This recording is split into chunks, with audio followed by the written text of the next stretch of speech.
Okay,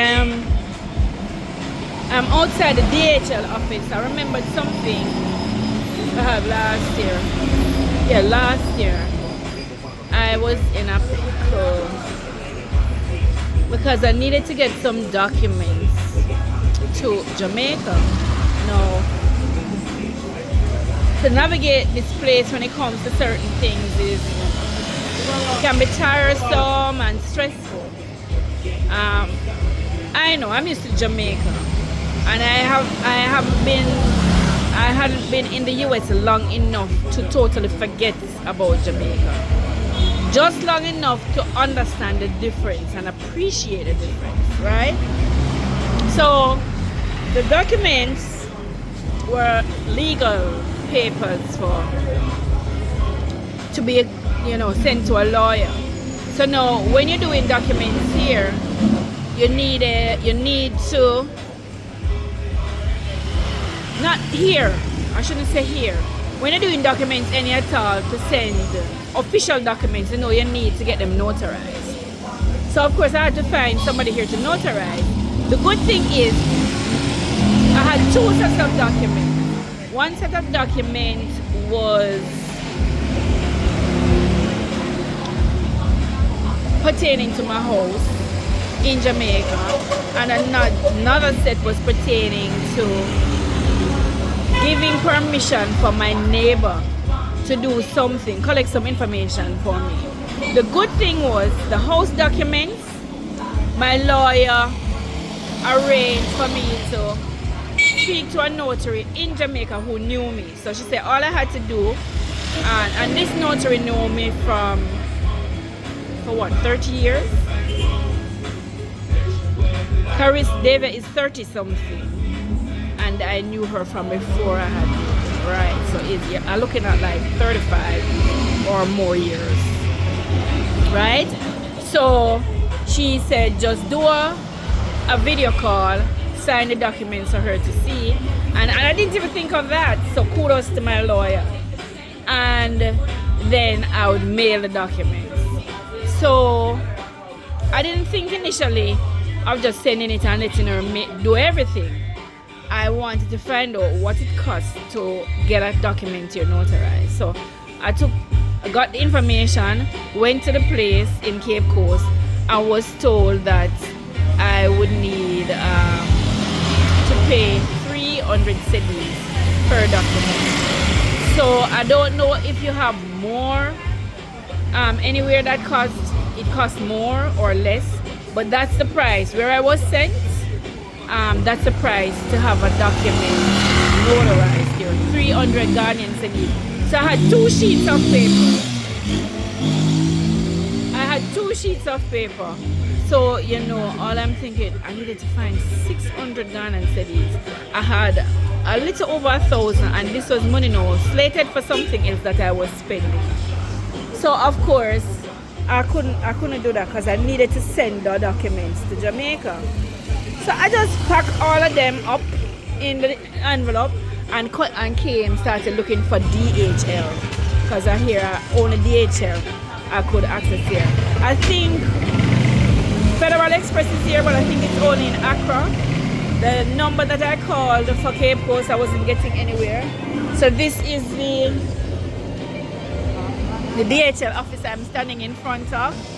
Is doing some business here. So this is on Cabra Road, right? In Cape Coast, of course. I'm standing on the roadside. These are the businesses across from it. And Cabra Market. Did we pass it? I think we did. But I was sitting in there waiting for Davy, and I was thinking that I don't remember sharing that. So for persons who may likely need to send documents, if you're not in Accra, because we know that things probably are a little bit more readily accessible in Accra, easier to find. In Cape Coast, probably a little bit more difficult, but usually it's here. So when I came to the DHL, and you know my price in the DHL is not yours. When they checked and weighed and got the address and so on, it was 750 Ghanaian cedis to send the document. It took longer than they said, but it eventually reached. I'm trying to remember when I sent it, but I know it reached Jamaica about November. So it took about 2 to 3 weeks, I think, thereabouts. I can actually find out the information. I got some emails, you know, a notification that it arrived and so on. But a person who needs to send documents, based on what I hear from the postal service, it's something that I think you have to collect. So people can actually send you stuff, mail and whatever, but you have to be careful what you send. You may never get it. I don't want to talk too much on that because I'm not going to try it. It's just the information I got from asking questions. Make sure that you give your exact address. For those persons who don't know, the exact address here for me is the actual GPS location. That's what they have asked me for when I've gone to different places. When I did my resident permit the first time, they asked me for that information. When I came to DHL, they asked me for that information. How did I get the information? The first time I did it, a friend, I don't remember what they did, but we stood on our property and David did something and we got it. So that's how we got it. And they do ask it for like pertinent documentation, mailing and those things. Definitely DHL is gonna be asking you for it. Not to be sure if you guys are hearing because I came outside to do it, you know, not to disturb inside. But you know, with the pragyas and so passing, it's a little bit noisy.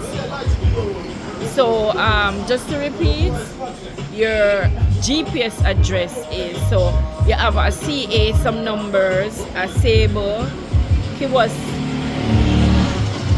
oh, I don't remember that word. But you have to put a Sable, K post, and another word with that CA thing and my name. That's my address.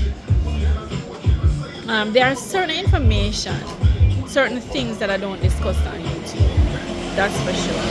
I think I'm going to eventually going to offer, you know, membership. Kind of persons who are really serious about getting certain information about getting here. How I personally do it. Personal information, certain things, you know. When we discuss that, we all know, but I think I'm going to be launching a membership group eventually. You guys can tell me what you think about that, and that, you know, definitely will be persons who are serious about coming here and really want to know on the ground in the US how I shifted from there to here. Because definitely certain things I would not say, you know, out. So this is your opportunity to give me feedback on this and whether or not you think you could benefit from it. Alright? Not a long video. I'll see you guys in another.